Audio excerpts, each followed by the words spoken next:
네, 저는 모든 종교에 관심이 많은 휴네스의 문화인류학자 이민영이고요. 제 옆에는 오늘도 전문가 두 분이 나와 계십니다. 새 종교 이야기와 문명으로 읽는 종교 이야기의 저자이신 유대인 전문가 홍익희 교수님. 예, 안녕하세요. 네, 그리고 탈무드 전문가 김정환 대표님. 네, 미스터 탈무드 김정환입니다. 반갑습니다. 네, 저희가 지지난 편부터 종교에 대해서 좀 특화를 해가지고 질문을 던지고 있는데 특히 이슬람교, 유대교, 기독교에 대해서 좀 그동안 궁금했던 걸 다 여쭤보고 있습니다. 예. 이 대목에서 이제 또 질문을 한번 더 드리고 싶은데 지난번에 이 세 종교가 무엇이 같고 다른지 좀 가볍게는 다뤘는데 좀 더 깊은 내용이 책에는 적혀 있더라고요. 그래서 다시 한번 여쭤보려고 해요. 이 세 종교가 무엇이 같고 다른지 좀 깊이 있게. 예. 아니 이거 굳이 깊이 있게 할 필요는 없고 간략하게 정리하는 게 좋습니다. 우선 세 종교의 같은 점이 뭐예요? 일단 하나님을 믿는다는 거 유일신교다. 맞아요. 네. 이게 유일신교예요. 유일신교라는 게 세 종교가 같은 점이고 그 다음에는 세 종교가 공통으로 연기인 경전. 네. 바로 히브리 성경에 있습니다. 유대인들은 구약 성경이라고 하면 싫어요. 네네. 그거는 기독교에서 복음서를 신약 성경이라고 그 대비되는 말로 구약 성경이라는데 유대인들은 자기들의 성경을 타나크라고 불러요. 타나크. 네. 그 다음에 세 종교가 믿는 같은 교리 두 가지가 있어요. 그게 뭐냐면 부활을 믿어. 그러니까는 언젠가는 하나님이 내가 죽은 다음에 나를 부활시켜 주실 것이라는 이 부활 신앙을 갖고 있습니다. 그리고 부활이 되면은 그냥 부활되고 나서 잘 먹고 잘 사는 게 아니라 심판을 받아. 자기가 살아생전에 한 일에 대해. 그러니까 이 부활과 최후의 심판을 믿습니다. 이 네 가지가 세 종교가 갖고 있는 같은 점이에요. 그리고 다른 점은 뭐냐면 우선 가장 큰 차이가 예수에 대한 관점이 틀려요. 네. 기독교는 예수를 신으로 받드는 반면에 유대교나 이슬람은 신이 아닌 위대한 선지자라고 봅니다. 그냥 인간으로 보는 거죠. 그렇죠. 예. 선지자는 인간이에요. 하나님이 통찰이나 여러 가지 축복을 줬지만 피조물인 거죠. 예. 그다음에 구원에 대한 견해가 좀 틀려요. 아까도 말씀드렸지만 유대교는 율법을 믿고 실천하는 겁니다. 그러니까 율법을 실천해야 구원되는 거예요. 기독교는 믿음으로 구원돼. 이슬람은 믿고 행동해야 돼. 이슬람은 행위로서 구원된다라고 보는 요 관점이 약간 틀린 거고 그다음에 메시아에 대한 견해가 약간 틀립니다. 즉 유대교의 정통파와 기독교는 메시아가 오실 것이라고 믿어요. 기독교는 특히 예수님이 재림하시는 걸 믿습니다. 그런데 유대교의 개혁파는 그런 의미의 메시아가 오실 거라고 믿지 않아요. 유대교의 개혁파 같은 경우는 우리 모두가 하나님의 뜻을 헤아려서 지금 살고 있는 세상을 천국처럼 좋은 세상으로 다 같이 힘써서 만들어야 된다라고 생각해. 이거를 사실은 집단 메시아 사상이라고 그래요. 그러니까 메시아가 어느 개인이 어느 날 호련히 구름 타고 나타나서 세상을 바꾸는 게 아니라 우리 모두가 하나님이 지금 창조 사업을 계속하고 계신데 하나님의 파트너로서 하나님을 도와서 이 세상을 개선시켜서 천국과 같은 세상을 만들어야 된다라고 믿는 게 집단 메시아 사상이에요.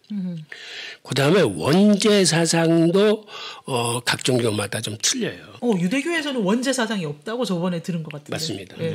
기독교와 틀리 유대교는 아담과 이브의 불순종의 죄는 인정하지만 그 죄가 후손들한테 대대로 내려온다는 사상을 그들은 거부합니다. 그래서 그들은 과거의 죄에 구속되지 않고 현재의 죄, 그들이 생각하는 현재의 죄는 게으름과 무능력이 현재의 죄예요. 그래서 열심히 살고 무능력에서 탈출해야 됩니다. 그게 유대인들의 생각이고. 이 대목에서 저는 기독교보다 유대교가 더 좋네요. 개종할까. 조상의 죄를 받긴 싫어요. 저는. 유대인들이 지독한 면이 사실은 거기에 토대를 하고 있는 것 같아요. 그들은 현세에서 정말 열심히 능력 있는 존재로 살아야 그들의 종교적 의무를 다하는 거기 때문에 그 유대인들이 개인적 역량이나 어떤 공동체 정신이 강하고 하나님이 말씀하시는 걸 지키면서 살려는 그 태도가 그 오늘날 유대인을 만든 게 아닌가 하는 생각을 합니다. 네, 또 하나는 원죄가 결국은 이제 예수님이 오셔야 된다. 뭐 그걸 이제 합리적으로 설명하기 위해서 하는 거죠. 네. 네, 그 원죄를 우리는 절대로 그 원죄에서 벗어날 수 없고 그래서 우리 스스로는 구원을 받을 수 없다. 그래서 뭔가 예수님 같은 구원자가 오셔서 우리를 구원해줘야만 우리가 구원받을 수 있다는 그런 아주 중요한 기독교만의 교리 중에 하나죠. 그다음에 다른 점이 천사와 악마의 존재인데 이게 사실은 기독교에서는 명확히 나타나지만 사실은 구약 성경에는 그렇게 명확하게 나타나지 않습니다. 특히 바빌론 유수기 이전에는 이게 바빌론 유수기 때 조로아스트교로부터 나온 이분법이거든요. 그러니까 거기에 대한 견해가 약간 서로 틀려요. 그다음에 세종교가 사제 유무에서 차이가 나요. 기독교는 사제가 있습니다. 즉 카톨릭의 신부님은 사제예요. 그러니까 당신이 세상에서 풀면은 하나님이 하늘에서 풀어줘요. 그러니까 평신도와 하나님 사이에서 중재를 하는 사제입니다. 반면에 유대교는 사제가 없어요. 유대교는 예전에 사제가 있었는데 로마 제국하고 싸우다 다 죽었어. 그래서 평신도들이 지켜나가는 중개예요. 그래서 유대교를 본딴 이슬람도 사제가 없어요. 거기는 종교 지도자가 있을 뿐이지 그 사람들이 죄를 풀 수 있는 권한이 없어요. 저는 이런 좀 수평적인 종교가 좋은 것 같아요. 네. 누군가가 막 권위를 쥐고 이래라 저래라 하는 거 딱 천성에 안 맞아요. 저는. 카톨릭이 좀 그렇잖아요. 네. 사제들이 있어가지고. 맞아요. 네. 절대 권력이 있으면 부패할 수밖에 없잖아요. 네, 아까 그 사탄 이야기 나와서 네. 악마? 네, 사탄. 제가 랍비한테 물어봤어요. 네. 그 기억이 나서 말씀드린 건데 사탄은 어떤 존재냐 그랬더니 이거 하나님이 만든 존재야 그러시더라고요. 그러니까 하나님 모든 걸 다 창조하셨는데 그래서 그 뭐 욥기에서 보면 하나님의 허락을 받아서 욥을 이렇게 시험하는 장면이 나오잖아요. 그러니까 이 우리가 말하는 사탄이 하나님과 대적 관계에 있지만 그렇다고 하나님하고 막 평등해져 가지고 하나님을 이길 수 있는 존재가 아니라는 거죠. 그러니까 여전히 하나님의 그 창조물이기 때문에 하나님의 지배를 받을 수밖에 없어요. 근데 단순히 이제 뭐랄까요, 우리가 막 사탄할 때 막 원래 악마였기 때문에 막 이렇게 우리를 괴롭히는 게 아니라 그것도 하나님의 어떤 섭리 가운데 하나일 수 있다는 거죠. 그러니까 우리가 어떤 억울하게 당하는 것도 있잖아요. 이욥의 이야기처럼 막 억울하게 당하는 것도 있는데 그것도 하나님 우리를 테스트하는, 그 선한 길로 인도하려는 과정에서 우리를 테스트하는 것일 수도 있고요. 그래서 이제 그렇게 보는 입장이라는 거죠. 자기 이제 유대교 입장에서는. 또 개인적으로는 취향상 이렇게 너무 많은 걸 억지로 설명하려고 하는 것 같은 느낌이 들어서 전 좀 단순한 게 좋아서요. 네, 그냥 개인 취향입니다. 그러니까 아까 그 조로아스트교에서 이분법으로 나눈다니까 이제 하는 이야기. 그러니까 두 세력이 뭐랄까 대칭 이렇게 동등한 힘을 가진 세력이 아니라는 것은 유대교 입장에서는 이제 허용하기 어렵다. 그래서 이제 새 종교가 다른 점을 8가지 중에 6가지를 했고요. 예. 십계명이 사실은 세 종교마다 조금씩 틀립니다. 하나님이 분명히 하나의 십계명을 주셨을 텐데 지금 간직하고 있는 게 서로 틀려요. 왜 그럴까? 우선 예전에 그 동방정교회하고 로마 카톨릭이 갈라선 중요한 이유 중에 하나가 우상숭배 문제였었어요. 그거는 정교회 쪽에서는 자기들이 정통이라고 그래서 정교회예요. 하나님이 우상 숭배하지 말라는데 로마 카톨릭은 왜 자꾸만 우상을 만드느냐. 즉 예수님을 그리고 그 다음에 십자가를 만들고 그의 어머님인 마리아의 그 성상을 만들고 해서 신자들한테 그런 걸 통해서 종교를 전파하는데 그거는 하나님이 그런 게 다 우상이다 라고 얘기하면서 만들지 말라는 거였는데 니네들은 왜 자꾸만 그걸 만들냐고 그랬을 때 로마 카톨릭이 좀 공색한 변명을 합니다. 즉, 저 야만스러운 게르만족한테 기독교를 선교하기 위해서는 쟤네들은 보여주도 안 믿는데 눈에 안 보이는 하나님을 어떻게 쟤네들한테 설명할 수 있느냐라고 얘기를 해요. 그런데 그런 것이 사실은 큰 문제가 돼서 로마 가톨릭과 정교회는 서로 갈라서게 됩니다. 그러고 나서 사실은 로마 가톨릭이 좀 찔렸는지 십계명에서 우상 숭배하지 말라는 두 번째 문장을 지워버려요. 그러면 십계명이 9개뿐이 안 남았으니까 어떻게 됩니까? 하나를 더 지어내야죠. 9계명뿐이 없어요. 근데 지어낼 수는 없어. 네. 그래서 어떻게 했을까요? 뽀개야죠, 그럼. 맞아요. 맨 마지막에 그 10번째 십계명을 2개로 나눕니다. 그래서 가톨릭의 십계명이 유대교 십계명과 틀려. 그리고 나중에 종교개혁을 통해서 기독교는 다시 두 번째 그 십계명을 복원을 시켜요. 그래서 가톨릭과 개신교의 십계명이 틀려요. 그러니까 세 종교의 차이가 바로 이 십계명에서 또 나타나요. 십계명을 조금 더 말씀드리면 우리 그 교수님이 이제 기독교 중에서도 천주교하고 이제 개신교 사이에 십계명이 다르다고 했는데 맞고요. 그 부분 때문에 그러니까 기독교는 우상 숭배하지 마라. 개신교에서는 우상 숭배하지 마라 계명이 2개 있어요. 그다음에 천주교에서는 그 십계명이 10번째 계명이 2개로 나눠집니다. 그래서 조금 다르고요. 그러니까 첫 번째 근데 유대교에서는 어떻게 다르냐? 유대교는 첫 번째 계명이 두 종교에서는 없는 것을 택해요. 제일 계명이 뭐냐면 내가 너의 하나님이야. 요 계명이 들어갑니다. 그리고 이건 뭐 해라 하지 말아라 이게 아니라 그냥 존재를 선포하는. 존재를 선포하는 그게 그러니까 하나님을 섬겨라 이거예요. 그러니까 이건 명령어는 아닌데 명령어로 받아야 된다는 게 유대인의 주장이에요. 네. 그게 먼저 돼야 그다음 나머지가 성립이 되지. 하나님을 인정 안 하는데 그 다음에 이거 해봐야 소용 없지 않냐. 그래서 그 우상 숭배 계명이 2개로 이제 이상계명 나눠지거든요. 그거를 하나로 줄여요. 원래는 2개로 돼 있지만 원래 다른 신을 섬기지 말아나 우상 숭배하지 말아나 똑같은 말이에요. 나 외에 다른 신을 섬기지 말아나 우상 숭배하지 말아는 같은 말이에요. 근데 이걸 기독교에서는 개신교에서는 2개로 나눠놨어. 같은 계명을 왜 2개로 나눴냐 말이죠. 그리고 마지막 십계명도 이것 하나야. 근데 왜 2개로 나눠? 천주교는 또.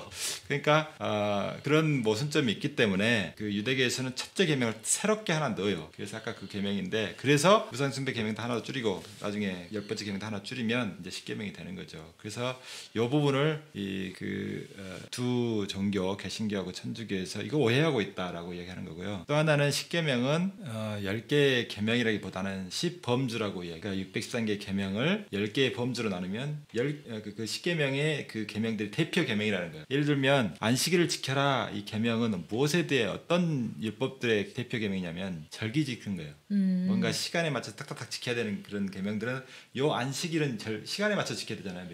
매주. 그렇기 때문에 그런 절기에 관련된 모든 계명 그 뒤에 다 있어요. 그 다음에 살인하지 말라 계명은 그 뒤에 험담하지 말라 계명 같은 게 쭉 있어요. 그러니까 험담을 하는 게 살인죄하고 거의 유사하죠. 왜냐 살인죄보다 더하다고 해요. 왜냐하면 그 살인죄는 우리가 생각하는 살인죄는 직접 죽여야 되잖아요. 막 독약을 먹이든지 칼로 죽이든지 직접 죽이는 거예요. 하지만 험담은 지구 반대편에서도 죽일 수 있어요. 네, 말로 죽이는 거죠. 말로 죽이는 거예요. 그리고 또한 더 잔인한 이유는 말하는 사람, 말 듣는 사람, 그 험담을 또 대상이 된 사람, 이 세 사람을 동시에 죽음으로 몰고 가기 때문에 직접 살인하는 것보다 훨씬 더 잔인한 죄로 속해서 그래서 그런 죄들이 쭉 나열되어 있는 거예요. 이제 그래서 10개의 범주로 하는 겁니다. 그러니까 모세가 시내산에서 하나님으로부터 40일 동안 앉아가지고 딱 10개만 받았다면 좀 말이 안 되잖아요. 그러니까 그 10개면 대표 계명일 뿐 그 뒤에는 거기에 그 부류의 계명들이 쫙 뒤로 나란히 줄서기를 하고 있다. 그렇게 보는 게 유대인의 입장입니다. 그래서 많이 다르죠. 네. 그리고 이제 세 종교가 다른 거 마지막이 구약 성경 권수도 다른 거죠. 예. 우선 유대교는 히브리어 원전이 남아 있어야만 경전으로 인정을 합니다. 그래서 유대교는 24권이고 이게 가톨릭으로 넘어오면서는 그 긴 경전들을 상하권으로 죄 나눠요. 그래서 가톨릭으로 넘어와서는 그게 46권인가 되고 거기에다가 그 7권의 그 외경을 더합니다. 그래서 가톨릭은 46권이고 개신교가 돼서는 그 경전 7권 더한 걸 빼버려. 네. 그래서 개신교는 39권이 됩니다. 네. 네, 이 샘족의 세 종교가 무엇이 같고 다른지 한번 알아봤고요. 자, 그러면 이 세 종교가 우리가 같은 뿌리에서 이제 갈라진 종교라고 지난번에도 말씀을 드렸는데 이 종교들이 언제부터 싸우기 시작했는지 좀 지난번에도 약간은 얘기는 했는데 초기에는 이 세 종교가 공존을 했잖아요. 교수님 책에서는 500년 동안은 평화롭게 공존했다고 되어 맞습니다. 그 이슬람 세계에서 그 이슬람이 유대교나 기독교에 대해서는 세금만 받았어요. 그리고 다 인정을 하고 어떤 관용적인 세계로 살았어요. 그 세금이라는 것도 특별하게 차별해서 받은 게 아니라 이슬람들은 예배를 하면서 헌금을 내니까 거기에 준해서 자기네들이 세금을 받은 거니까 그건 특별히 차별된 거는 아닌 것 같아요. 그런데 그렇게 살다가 11세기 북아프리카에서 교조주의 이슬람, 즉 극단적인 이슬람이 탄생을 하면서 그들이 이베리아 반도를 정복해서 이슬람 그 정권을 잡습니다. 그 교조주의가 왜 생겼는지 되게 궁금해지는데 원래 역사적으로 보면은 뭔가 위기가 있을 때 똘똘 뭉치려고 이런 거 생기는 거 아닌가요? 글쎄 저도 그게 왜 생겼는지 자세히는 모르는데 교조주의라는 건 근본적으로 나만 옳고 다른 교리는 다 틀렸다고 보는 거기 때문에 굉장히 극단적이고 강경한 거죠. 그러니까는 종교 간의 다름을 인정할 적에는 그 사회는 관용적이고 포용적이 되고 역사는 진보합니다. 그런데 교조주의가 등장하면 나만 맞고 다른 종교는 틀리기 때문에 그때는 개종이냐 목숨이냐를 그 주도 세력들이 강제적으로 나오기 때문에 박해와 학살이 시작되고 그게 부딪히면 전쟁이 되는 거죠. 그래서 역사에서 보면 교조주의가 나오면 항상 피를 불러요. 그러니까 우리 인간 삶에 있어서도 다른 사람, 다른 지식, 다른 체제를 인정해내는 건 다름을 인정하는 거예요. 나하고 저 사람하고 틀리구나. 생각도 틀리고 어떤 체제도 틀리고 여러 가지. 근데 그거를 인정하면 공존할 수 있어요. 그런데 한 세상에서 너하고는 같이 못 살겠다. 이렇게 되면 그게 교조주의가 되는 거예요. 그게 지식이건 뭐든 간에. 근데 종교에서 교조주의가 나오면 그다음에는 피바람이 붑니다. 그런데 이슬람만 교조주의가 나온 게 아니에요. 나중에 기독교에서도 교조주의가 나옵니다. 그게 십자군? 맞습니다. 그러니까 십자군이 나와서 십자군이 1차 예루살렘으로 쳐들어갔을 적에 라인 강변을 쫓아 내려가면서 유대인들을 죄학살하기 시작했어요. 그래서 유대인들이 그때 저 동구와 그 러시아 쪽으로 다 피난을 갑니다. 그 사람들의 후손이 아슈키나지.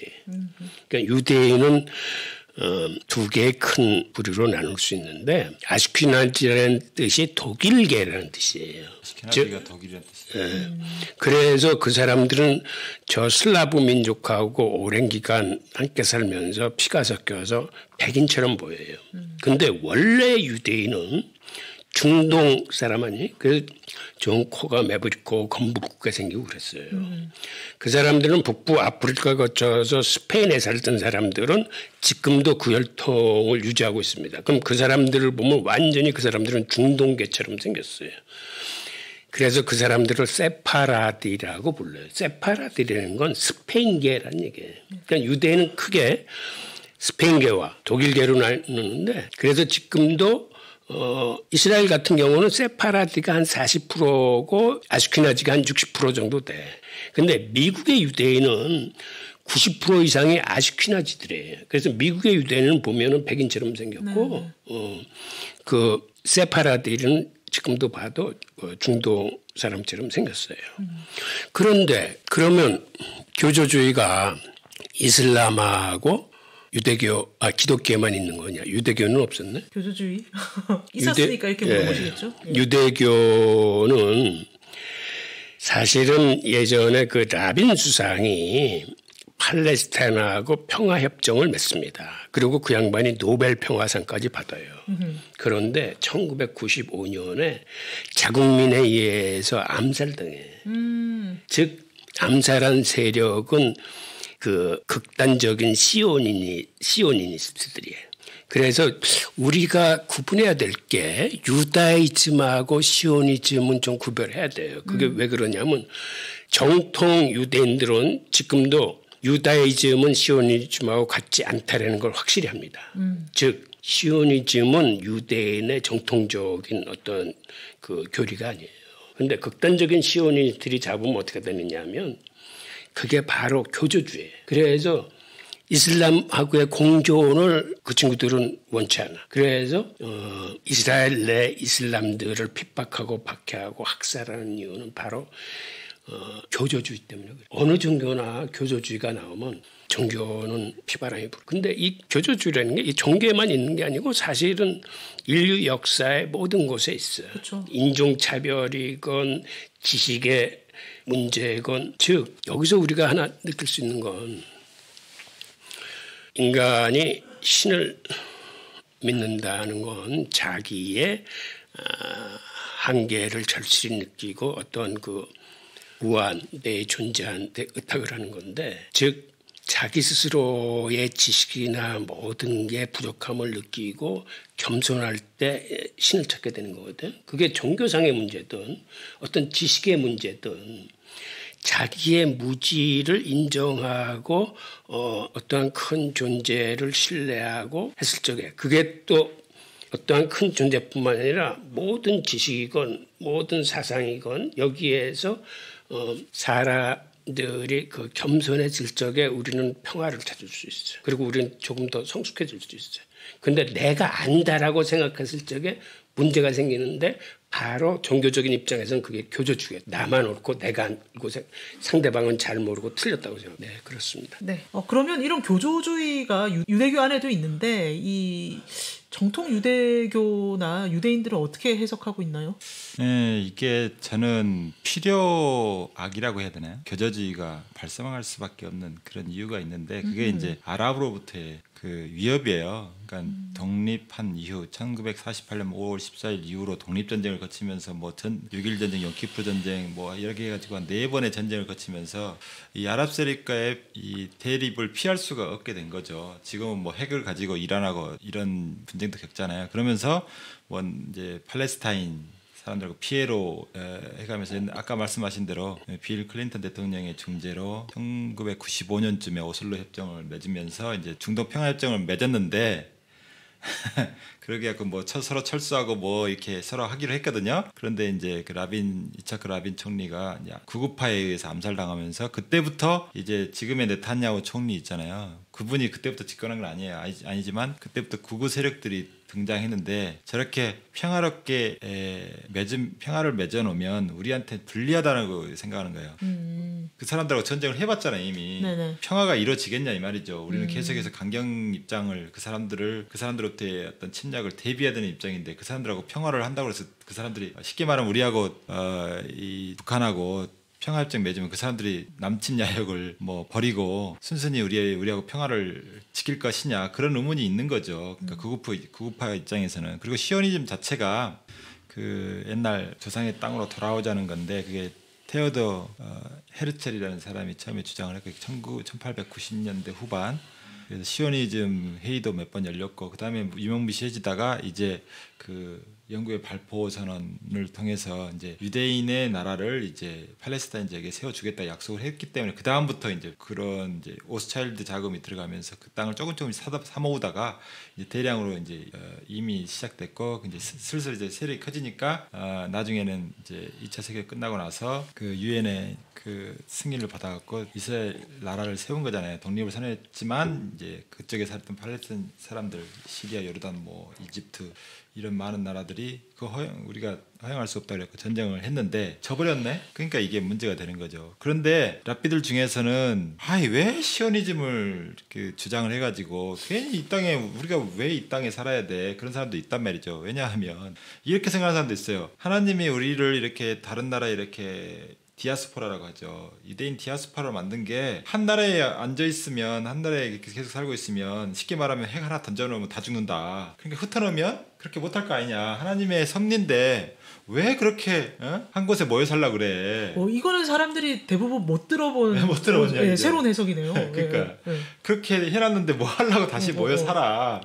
핵으로 한번 터뜨리면 다 죽는데 그래가지고 반대하는 사람도 꽤 있다 이 말이죠. 하나님의 섭리 어긋난다고 했고 우리는 시오니즘 반대해. 왜 이 땅을 살아야 돼 이렇게 하는 사람도 있다 이 말이죠. 그러니까 다양한 견해들이 있으니까 그렇게 그러니까 이렇게 모여 살다 보니 아랍에 서로 대립하게 되고 그러니 극단주의 교조주의 극단주의가 나올 수밖에 없는 환경을 스스로 만들어 간 거죠. 이제 이런 측면에서 라피들의 의견이 갈리고 있다 이 말이죠. 뭐 그걸 시오니즘에 찬성하는 사람도 있고 그렇지 않다. 그러니까 찬성하는 입장에서는 나라가 없으니까 맨날 우리 다른 나라에서 핍박받고 사람들한테 오해받고 뭐 홀로코스트 겪지 않았느냐 이렇게 이야기하면서 그래도 나라가 있으니까 그럼 쉽게 말하면 친정이 있는 거하고 비슷하잖아요. 친정의 힘이 있으니까 다른 나라에서 쉽게 우리를 함부로 하지 못하지 않느냐 이런 좋은 점도 있다 이 말이죠. 이제 그런 측면에서 서로 갈려요.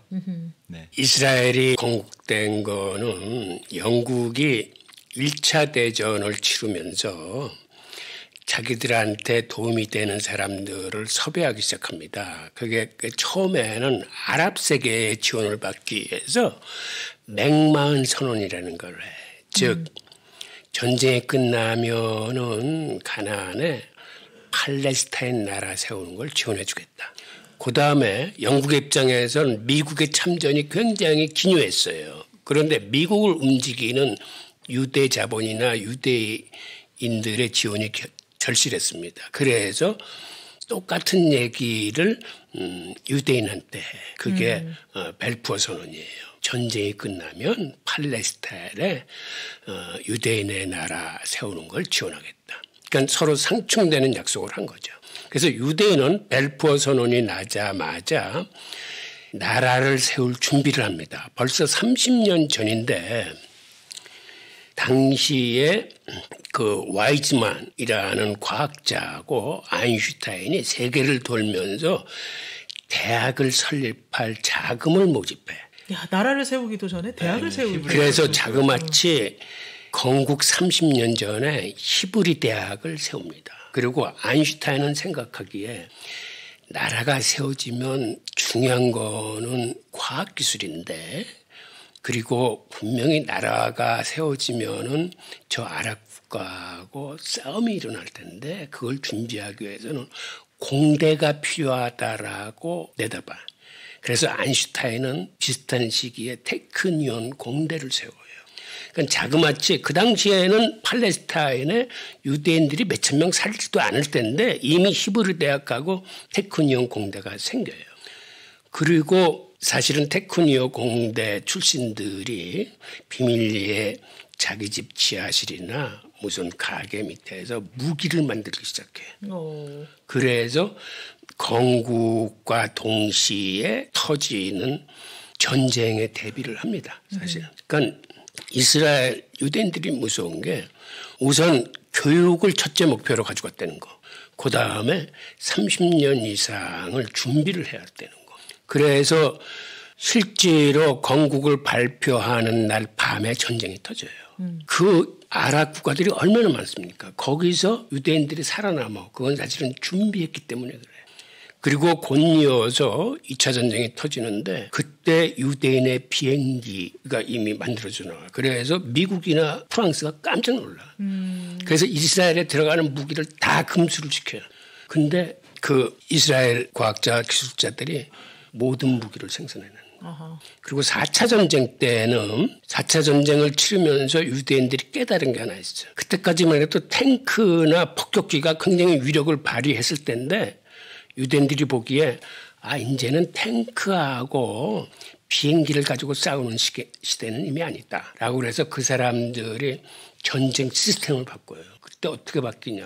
바로 IT와 인터넷을 활용해서 지상군이 뭐 탱크나 비행기 가지고 싸워서 앞으로 이기는 전쟁 시대는 갔다라고 생각해서 그들이 그 미사일 요격망을 만듭니다.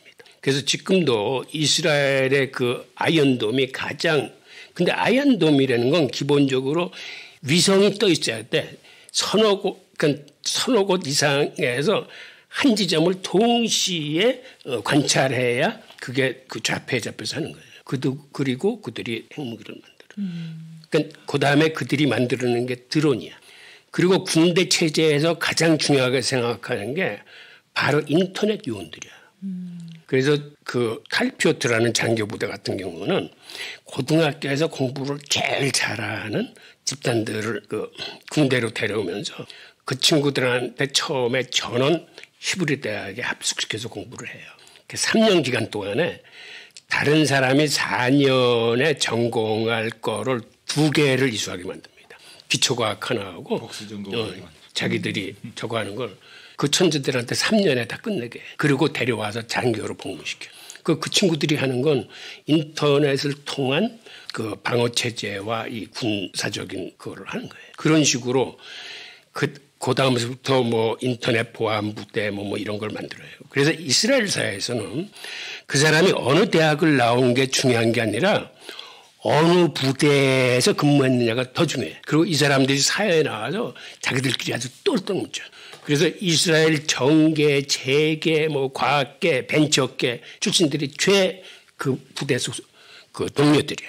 그런 식으로 이스라엘이 발전해 오면서 그 과정에서 이슬람 세력하고 굉장히 척지게 됩니다.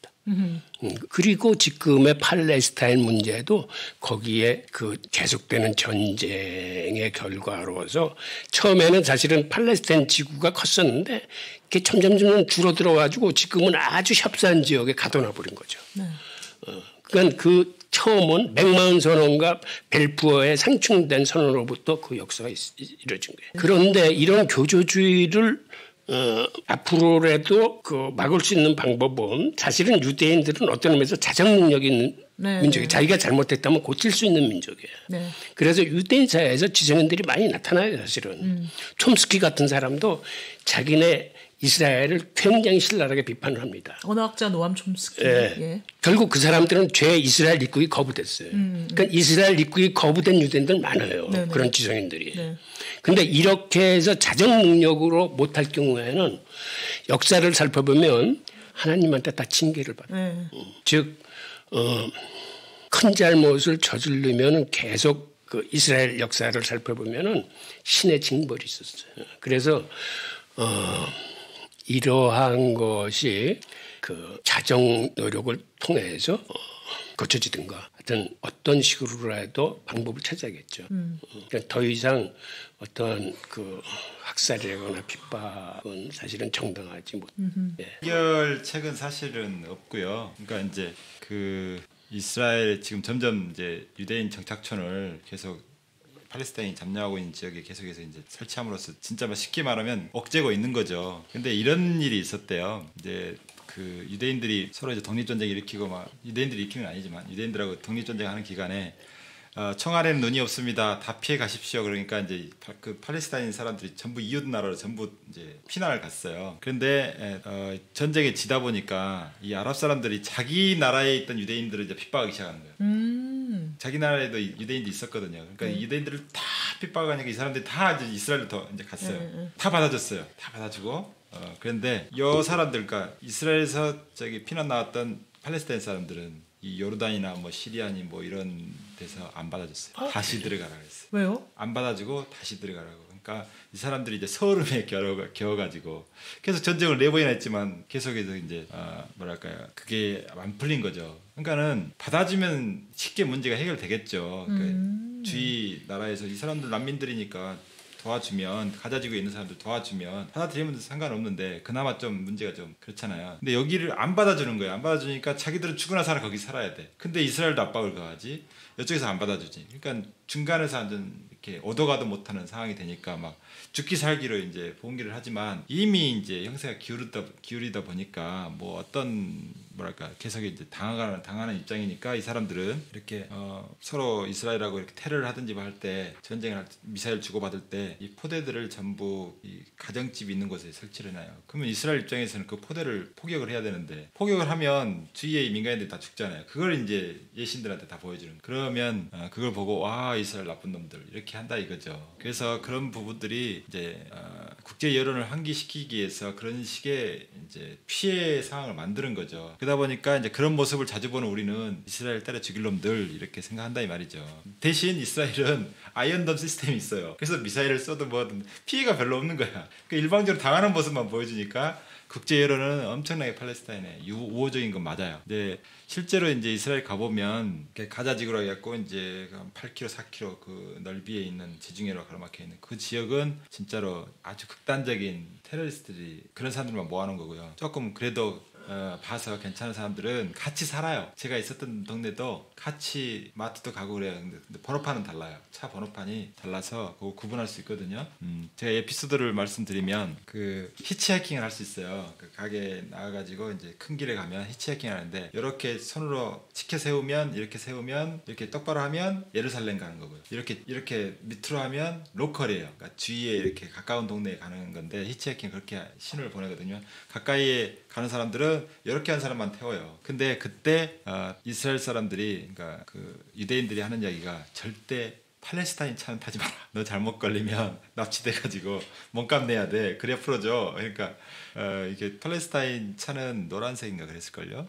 유대인카가 노란색. 어쨌든 헷갈리네요. 그다음에 팔레스타인 하얀색인가. 어쨌든 그랬는데 그 구분해서 하래요. 그래서 저희들은 이제 그 히치하이킹 할 때 팔레스타인 차 같으면 그냥 보내고 유대인 차 같으면 그 앞에서 막 손가락질을 해요. 이렇게 욕하려고 한다든지 이렇게 표시해주면 많이 태워줍니다. 근데 그걸 또 제가 아는 기자한테 이야기했거든요. 그것도 하지 말아요. 어떤 차들은 이스라엘 차 플레이트를 걸면서도 정작 운전사는 팔레스타인이시대요. 속여가지고 그러니까 관광객들을 이렇게 속여가지고 태워가지고 납치해서 몸값을 요구하는 경우가 종종 있다고. 그것도 타지 말아요. 그거 그렇게 위험한 짓을 하냐고.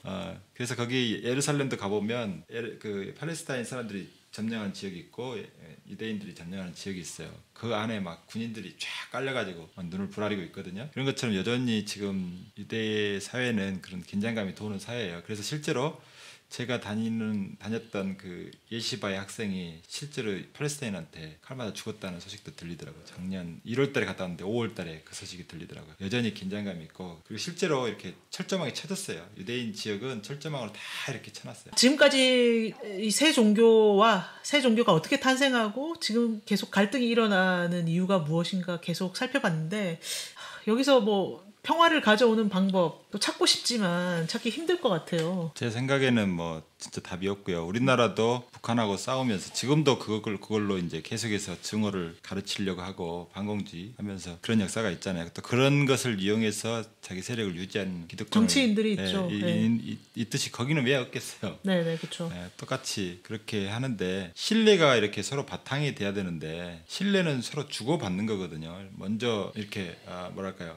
내가 신뢰를 했어요. 그럼 상대도 신뢰하고 그 다음에 또 다시 신뢰하고 또 거기서 신뢰하고 이게 그러다 보면 점점 가까워지는데 한쪽에서 배신하면 그냥 말짱황이 되고 그러잖아요. 우리도 마찬가지로 경제협력 뭐 가장 중요한 건 경제협력이잖아요. 그 서로 먹고 사는 게 서로 돼야 되니까. 근데 이런 뭐 팔레스타인 지역과 경제적으로 또 이렇게 할 이유도 없어요. 사실은 이스라엘이 훨씬 잘 살니까. 그러다 보니 특별히 이 사람들의 문제를 해결할 방법은 잘 안 보여요. 근데 뭐 원론적으로는 포용하면 되지 않느냐. 근데 그 사람들을 풀어놓으면 맨날 테러하던 그런 게 있어가지고 유대인들도 테러 때문에 많이 죽었거든요. 그러니까 그 테러 막으려고 이렇게 8m 장벽 쌓아놓고 그 안에다 집어넣는 건데 서로 두려워하는 거죠. 예, 그런 사람들을 풀어놓고 마음 놓고 살 수가 없죠. 이스라엘 사람들도. 그러니까 이제 이런 적대적인 감정이 언제 줄어들까? 저는 쉽지 않다고 봐요. 근데 예를 들어서 높은 산에 정상에 올라가는 방법은 사실은 한 길만 있는 건 아니에요. 그 여러 통로로 정상에 갈 수 있어요. 그러니까는 종교라는 게 바로 정상에 있는 그 유일신을 그 독점하려는 그 행위거든. 네. 사실은 세 종교가 같은 신을 모시는데 그 신에 대한 호칭이 서로 다르면서 자기가 올라가는 길이 맞다라고 생각하는 거예요. 다른 사람이 올라가는 길을 인정하지 않는 거예요. 그러니까 거기서 문제가 생기는 건데 결국은 문제를 해결할 수 있는 방법은 다른 종교에 가는 길을 인정해 주는 거예요. 내 길을 통해서 하나님한테 갈 수 있지만은 이슬람은 이슬람의 길을 통해서, 기독교는 기독교의 길을 통해서 우리는 산 정상에 올라갈 수 있음을 인정하고, 그리고 여태까지 서로가 서로한테 행한 모든 잘못에 대해서 사과하고 화해하고 서로의 종교를 인정해 줘야 되는 거예요. 어떤 그러한 거를 통해서 이 화합과 평화의 시대를 열어야 되는데, 그거는 종교 지도자와 그 종교를 주장하는 모든 사람들이 공감대를 이루어야 돼, 결국은. 그러니까 나만 옳다는 교조주의는 이건 역사상 나오면 안 되겠구나. 특히 신앙에서는 이게 가장 큰 문제가 되는구나. 그게 지식은 사람에 대한 거 같은 뭐에 대한 거고. 그래서 결국은 종교 간의 화해와 다름에 대한 인정이 해답이 될 수는 없을 거예요. 그렇게 하기 위해서 공감대를 넓히고 우리 모두가 그러한 길을 가고자 하는 그러한 의지가 있어야 돼요. 그 땅에 사는 당사자들은 그런 태도를 가져야 될 것 같고, 지금 한국에서 그 이스라엘 팔레스타인 이 문제를 바라보는 우리도 너무 얕게 그냥 이게 종교에서 비롯된 문제야, 종교가 다르니까 싸울 수밖에 없어, 이렇게 보실 게 아니라 또 역사적인 과정을 이해해야 될 것 같고요. 그 랍비 조셉 텔루슈킨이라는 사람이 쓴 죽기 전에 한 번은 유대인을 만나라라는 책이 있는데, 여기서도 분명히 모든 종교에서 이방인을 사랑해야 되고 자기 종족이 아니더라도 이해해야 되고 이런 거를 다 써놨거든요. 그래서 우리도 너무나 그냥 뭐랄까, 종교가 다르면 싸움이 난다, 이게 너무 당연하게 생각하실 게 아니라 종교의 원래 가르침은 무엇인지, 이게 정치적으로 어떻게 변질돼서 교조주의가 이런 문제를 일으키는지도 한번 생각해 보면 좀 더 폭넓게 이해하는 데 도움이 될 것 같습니다. 네. 그리고 아까 그 인류학자 레비스트로스가 뭐라고 그랬냐면, 모든 종교는 우월하거나 열등한 게 없다.